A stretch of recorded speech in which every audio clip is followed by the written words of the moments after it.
Hello, or afternoon, good morning, depending on where in the United States you're watching us from today on Facebook and YouTube. Thank you very much for joining us as VA and AMVET present a special question and answer session today on VA mental health tools and technology using telehealth and mobile technologies to bring mental health care closer to veterans. Today, we're going to discuss some of the tools making this access available everywhere. My name is Joe Schinelli. I'm the National Executive Director of AMVETS, Veteran Service Organization, the most inclusive congressional charter veteran service organization. We're going to be answering questions today. Please use, if you're watching on Facebook, use the comments function there to post your questions. We have two great presenters today who will be answering your questions. I'm joined today by Dr. Pearl McGee-Vincent, who's a clinical psychologist and director of the JIF Mobile Health Apps Project, and she's the acting deputy director of the Dissemination and Training Division at the National Center for PTSD. Also joined by Dr. Christine Armstrong, who's also a clinical Connected Health Implementation Strategies, the Office of Connected Care and Patient Care Services for the U.S. Department of Veterans Affairs. Again, we're going to start a little bit of a guided conversation here, and then we will get to your questions. So please use the comment section there on Facebook. Doctors, could start by talking a little bit about the Office of Connected Care and how VA uses telehealth to provide mental health care. Dr. Armstrong, can you provide a little background and discuss how this helps veterans access care? I'd be happy to, Joe. Thank you, everyone, for coming. So I'm in the VA's Office of Connected Care in the VA's central office in Washington, D.C. And at the Office of Connected Care, what we do is we oversee the development, implementation, dissemination of all of VA telehealth, all of VA mobile web services, as well as My Healthy Vet, which is the VA's patient portal where they can access secure messaging, prescription refills, and everything else that they need. So also we're involved in the dissemination of devices, including pulse oximeters, blood pressure cuffs for remote patient monitoring, as well as many, many others, as well as the dissemination of lots of tablets and smartphones for both veterans and also healthcare staff. So if there was any big lesson learned from COVID for not just in the VA, but all of us around the world, is the invaluable need for virtual technologies, particularly in healthcare. And so because the VA was prepared before COVID, it allowed us really to quickly shift in March 2020. So during COVID, we now have delivered care and resources to over 9 million veterans that are in our care. We increased our telehealth visits by over 1,000%, and also provided necessary training to the over 400,000 healthcare staff that are in the VA. And it was because we were prepared before the crisis hit, we could shift quickly, meet demand. And also what we are really excited to talk about today is how we were able to innovate amid all the chaos. And so I'll hand it over to you, Dr. McGee-Vincent. Thank you, Dr. Armstrong, and thank you for having us today. I really appreciate you and your organization and everything that you do for veterans.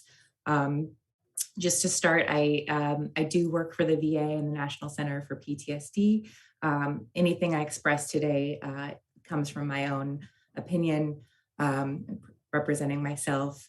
And just in terms of our scope at the National Center for PTSD, we do a lot in terms of research and education for PTSD and PTSD treatment. Our technology scope is a lot narrower than what Dr. Armstrong just mentioned. We focus on developing mobile mental health apps. Some of them you may have heard of, like PTSD Coach, Mindfulness Coach, a lot of the Coach branded apps that are available to the public, that are available, developed for veterans and service members, but really available even if you are not connected to VA care or to the Defense Health Agency. And so I'll be speaking a little bit to those apps today. Thank you, doctors. On that note, can you tell us a little bit more about the tools the VA uses to provide mental health care to veterans, particularly how VA has been able to work to bring veterans access to telehealth, even in instances of limited access? Absolutely. So, because of the needs, the healthcare needs in the VA, and because of how big the VA is, we have over 9 million veterans in our care, and also because of the kind of highly complex medical nature of many of our patients, as well as we have a third of our patients that are in rural or highly rural areas. So that's why we had embraced telehealth and mobile health and online patient portals far before. We've been kind of doing this for a long, long time because we know the need is so great. Now, coming into COVID, we've all had a lot of healthcare issues, a lot of stress, but the mental health impact of COVID is so extreme and isn't just going to be hitting right now. This is going to be for the next decade, we're going to be dealing with this. And so not only did we ramp up all of our telehealth and mobile health services throughout COVID, but we're thinking ahead. We're thinking to the future of a healthcare system that we can more flexibly meet the needs of veterans wherever they are. The way we put it is anytime, anywhere. And that's our goal. We really want to meet the needs of the veteran, what they want. And all of this technology really enables us to do so. Excellent. In terms of the apps, I really want to emphasize that a mobile app is not going to replace treatment. We have wonderful treatments available for PTSD that are effective, that work. The mobile mental health apps like PTSD Coach, Mindfulness Coach, COVID Coach, and others were really developed to supplement care and provide resources and coping tools to individuals who might need it. Thank you. Could either one or both of you maybe share a story of how these tools are currently being used, or what are some of your favorite examples of the success we've seen so far? Sure. So I see the tools, speaking specifically to those tools that we specialize in that can be downloaded by anyone in the public. We really see them being used in a few different ways. So one of those ways is if the veteran is connected to care with a provider or a mental health care provider, and they are in treatment, there are apps that can be used in between sessions or during the session to help supplement that care, to help bring the session out of the room. I think Dr. Armstrong always talks about the white space, all those hours during the week where you can't exactly have your provider in your pocket, but you can have an app and you can pull it out and practice a breathing exercise, for example. I have a great example of that. We have a provider who was working with a veteran who was having issues with driving, getting triggered on the road. It can be a common experience for folks. You get cut off, you get triggered, your system goes into overdrive, and it can lead to some dangerous and compromising situations. And this gentleman was able to, with his provider support, kind of practice a breathing tool with that was integrated into the PTSD Coach app. And he did that twice a day when he was calm and no interference. It kind of just took a couple minutes. And then he found that at one point he was able to actually notice himself getting riled up on the road, pull over, take out his app, use his skills, get kind of to a regulated place and get back on the road safely. So I love that example. We have other examples of folks, completing a successful course of PTSD treatment. Sometimes we do see residual lingering symptoms even after the PTSD has been mostly treated. Sometimes, for example, there's insomnia that's still persisting. And we just had an example of the course of treatment with the provider was completed. The veteran was given Insomnia Coach, which is based on cognitive behavioral therapy for insomnia. It's a self-guided app. I recommend you download it, check it out.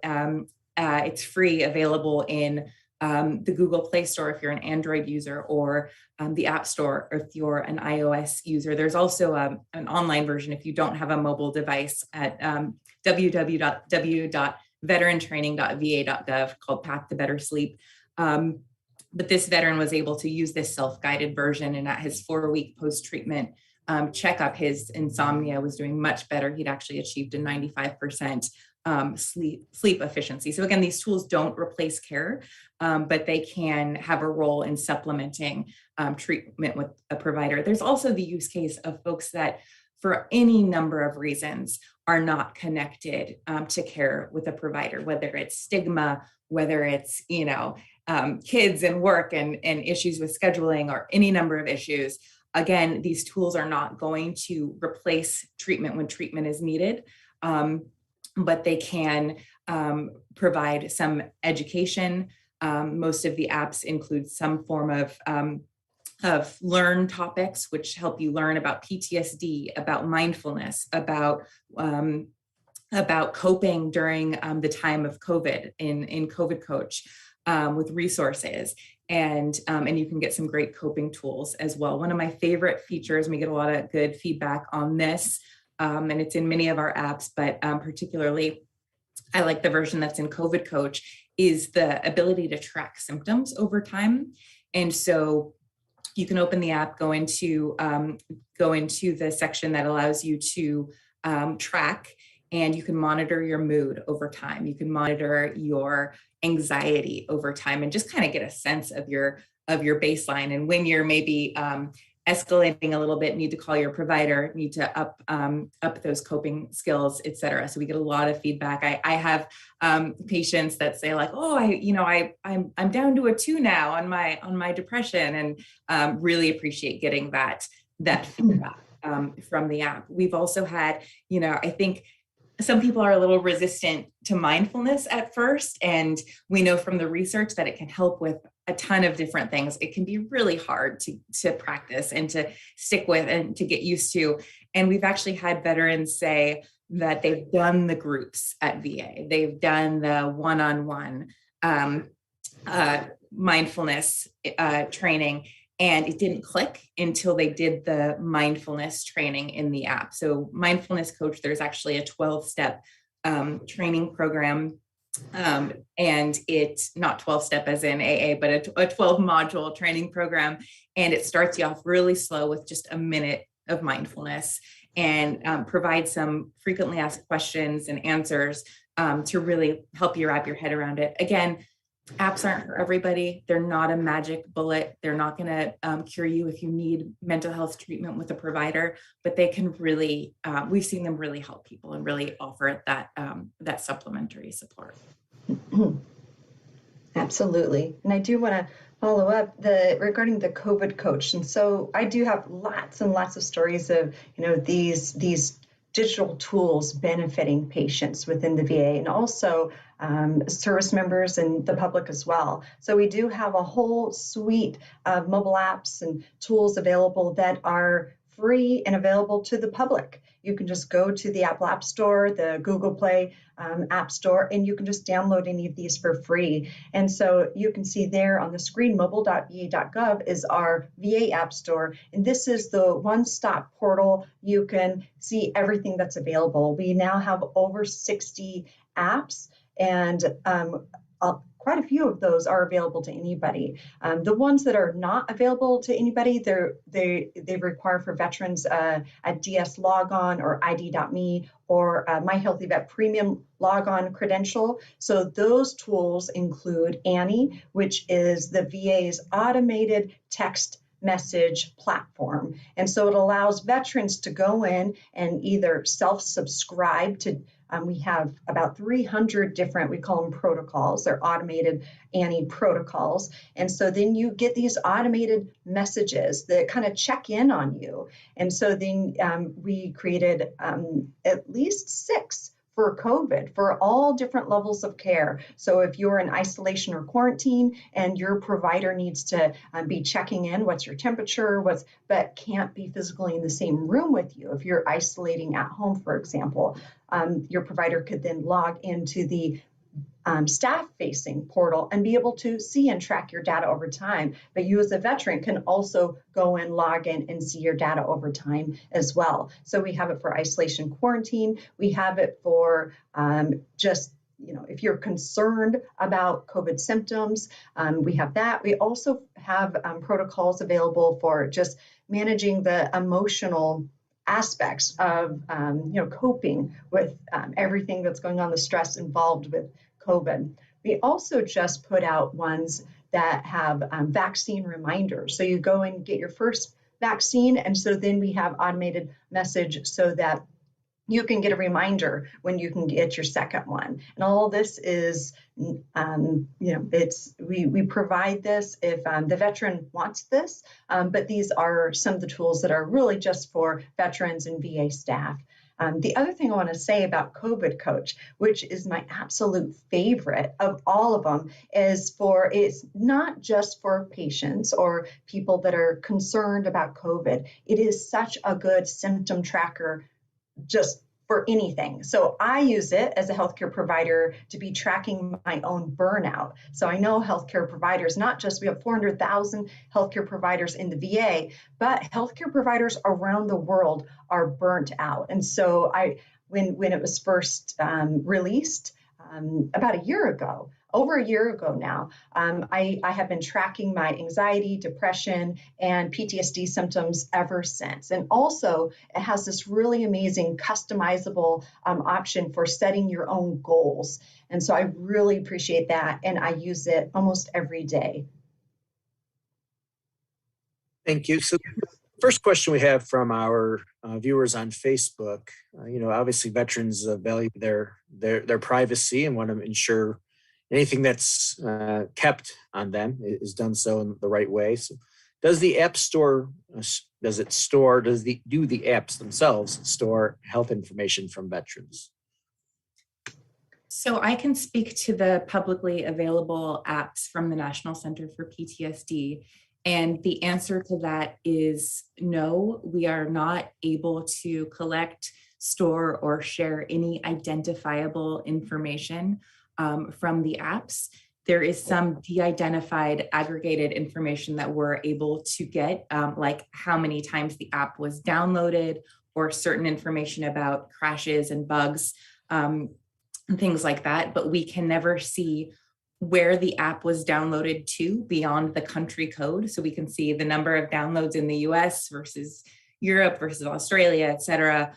But we can never see anything that you type into the app, anything that would say that this app was downloaded by this person in this location, anything like that. And for more details on the privacy policy for the public-facing apps, there's actually a blog that Dr. Armstrong and some folks from our team here at the National Center wrote that you can check out on VA Vantage Point. If you Google Vantage Point blog and VA apps privacy, it should come up, and perhaps one of my colleagues can also put that in the chat. It's a common question, and veteran privacy is our top concern. Absolutely. And I want to follow up with that. I agree. So all the VA health technologies that are developed the security and privacy of patient data is one of our top concerns. And so we know that is an understandable concern for any patient. And so we take that data security incredibly seriously. So for all the standalone apps that Dr. McGee-Vincent was describing, we as VA, we can't see anything that's in there. So if you're tracking your depression symptoms using COVID Coach app, I can't see anything in there. I don't know who you are or anybody can download these. However, for the apps, the web and mobile apps that require some kind of authentication, some required login credentials to get in, those we protect that data just as securely, but we can see that data. And so just know if you're logging in with your DS logon or My Healthy Vet Premium logon credentials, what allows us to be able to see the data that you're doing. So if you're tracking your depression symptoms using mental health checkup, which is an app developed by the VA, but it requires logon. Like it's really, really obvious that you're logging into something that requires this logon credential. And so then we protect that just as we protect any health information. So it's protected under all federal laws, just as any of your healthcare information is. With that, only veterans who use VA mental health care use these apps? Good question. So the ones that require logon credentials, so Annie, mental health checkup, pain coach, those do require logon credentials. So only veterans and VA staff will be able to use those. However, the entire suite of, I call them standalone apps. These are native apps. They require no logon credentials at all. And so anybody in the world can download those for free.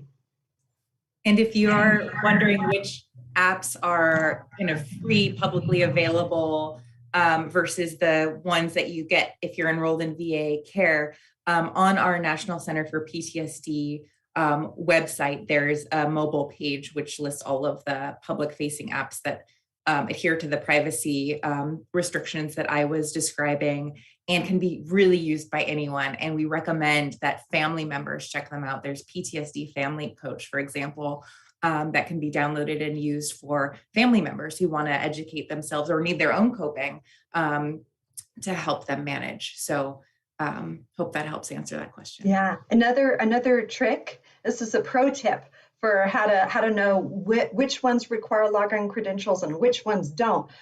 Is there's a little lock icon right on the icon that you can see there in the mobile.va.gov. And so if it has a little, you'll see on the lower right hand corner of the icon for the app, you'll see a little lock icon. And that'll tell you that it requires logon credentials. And also, we do have a lot more information about data security and privacy and the most frequently asked questions. And we have condensed all that information into the VA Mobile Health Practice Guide, which is authored by Dr. McGee Vincent and I and many other amazing people across the VA. And so we'll put the link to that in the chat so everybody has access to all the information.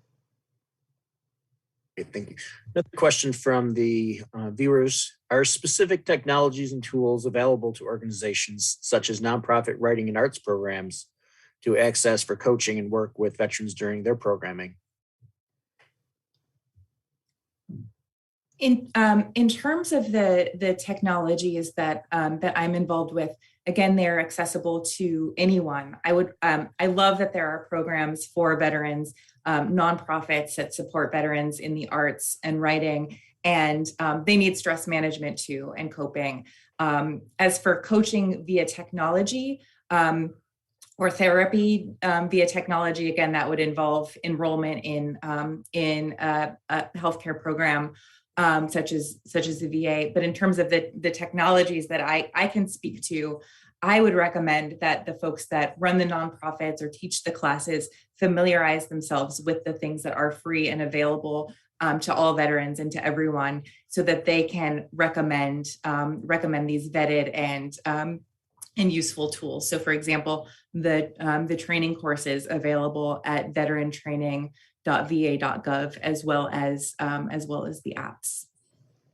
Yeah, absolutely. And, I've heard so many amazing creative stories of people all over using these apps and that are not a part of the Department of Defense or the VA. And so one example is there's actually 2 universities that in their primary care physician training, in their medical school training, they had their trainees download these apps from the start because they know that burnout in physicians occurs and teaching self-care occurs during graduate school. So they had this as part just rolled into their curriculum, which I thought was really amazing, and also taught them hands-on real life about then when they're seeing patients, then how they can use those same tools with patients too. So these are free tools for anybody to use. And so there's really no limitation to how creative people can be for how they can leverage them.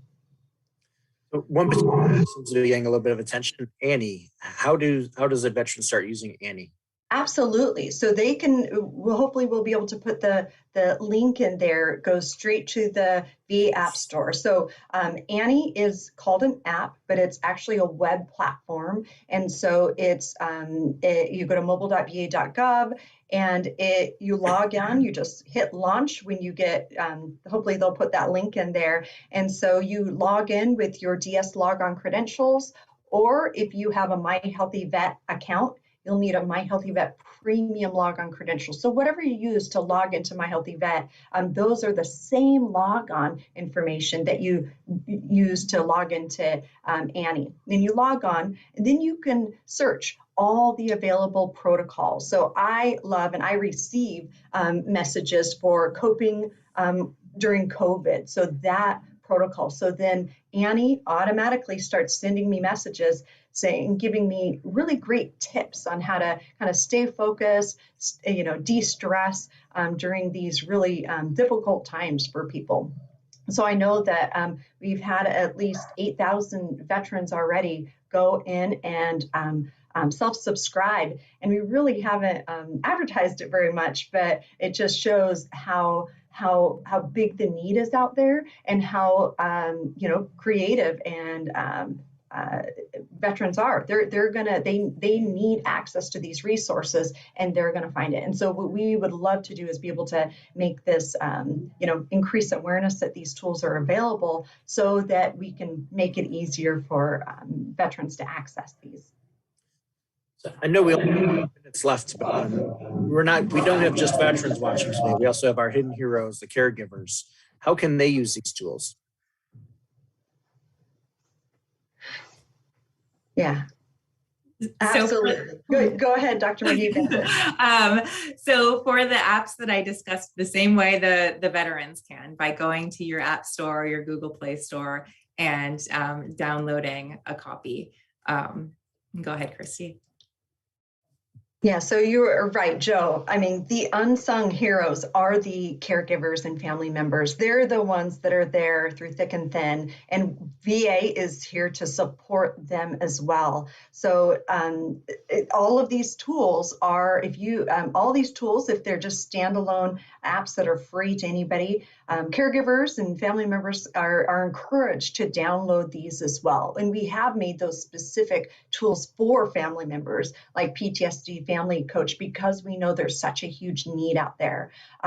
For the tools that require logon credentials, you will have to be enrolled it will have to be a veteran enrolled in the VA, and there are different routes and different programs for caregivers to be able to leverage these tools to the maximum, because they really are lifesavers when it comes to providing care directly to you in your house. I mean, we have some veterans that will have to travel 4 hours to an appointment. And so, I mean, we think not only is that ridiculous during COVID, but definitely looking ahead to the future of healthcare, we want to provide easy access to resources and services when you need it, wherever you need it.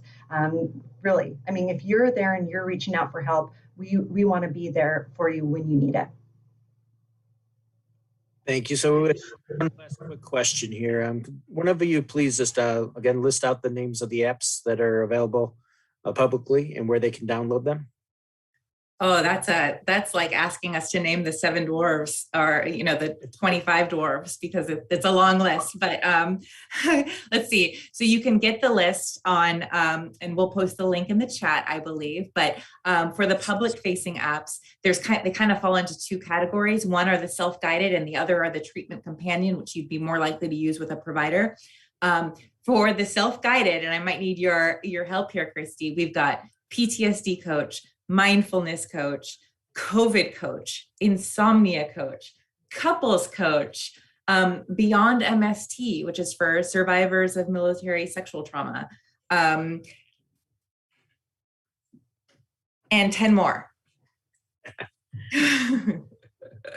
Well, as you said, Dr. McGee, Vincent, these will all be posted in the chats here, and this will obviously be archived, so people can come back and watch it and read the comments later as well.